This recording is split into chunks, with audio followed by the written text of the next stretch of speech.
Aujourd'hui, on est le 8 décembre. Noël est dans 17 jours, donc il reste encore 17 épisodes de cette mini-série. Si cela vous plaît, on pourra éventuellement le faire pour le Noël d'après. Donc comme vous l'avez compris et lu dans le titre, on va parler d'Hiro Nakamura. Alors je ne sais pas si vous avez vu la série Heroes, une série qui est sortie je crois genre mi des années 2000 et qui a été une bonne série, enfin en tout cas les 2 premières saisons. Mais je suis pas là pour parler de la série en elle-même. Peut-être que je ferai une autre vidéo annexe hors de ce petit projet, hors de cette petite rubrique. Mais donc on va parler d'un des 3 personnages principaux de la série. Donc les personnages principaux, il y a Peter Petrelli, Claire Bennett et Hiro Nakamura. On va donc parler de Hiro Nakamura. Alors Hiro Nakamura, c'est vraiment un peu l'humour de la série. Vous savez, c'est un peu ce mec à l'ouest qui a une âme d'enfant, qui est riche de par ses parents, mais qui ne fait rien de sa vie, quoi. Enfin, il travaille, je crois, pour la société de son père, mais bah, je pense que sans ça, il est trop enfantin. Et même son pouvoir est vraiment très cool. Parce qu'il m'a permis de comprendre quelque chose d'intéressant. Qu'il contrôlait l'espace et le temps. C'est-à-dire qu'il ne pouvait non pas juste se téléporter d'un point A à un point B, mais il pouvait également se téléporter du passé au futur, ou du futur au passé, du présent au futur au présent, du présent au passé, du passé au...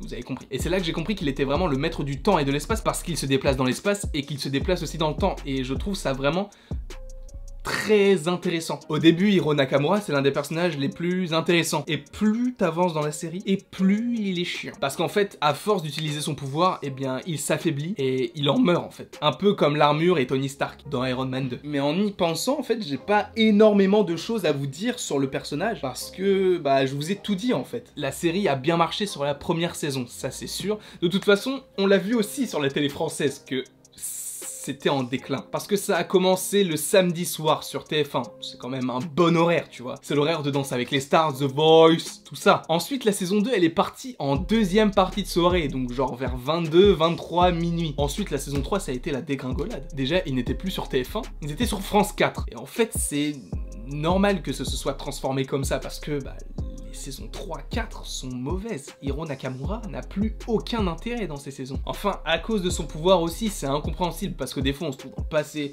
dans le futur, 3 mois après, 2 minutes avant, enfin... Trop d'informations en fait. Et donc il est vraiment à l'image de la série, il a commencé fort et il finit moins bien. En tout cas vous, je ne sais pas ce que vous pensez du personnage d'Hiro Nakamura dans la série Heroes, n'hésitez pas à me le dire en commentaire, n'hésitez pas non plus à aimer, partager, commenter, vous abonner. J'ai eu un problème de voix, vous faites évidemment comme vous voulez et je vous dis à la prochaine. Pour la prochaine ou plutôt à demain à 8 h ou à tout à l'heure s'il y a une vidéo qui sort à cette heure-là, enfin bon. Je vous laisse, bisous. J'avais eu le pouvoir de Hiro Nakamura. Je serais parti revivre la naissance de Lenny et d'Inaya. Repartir à Sana, boycotter le décollage de la 310 de la Yéménia.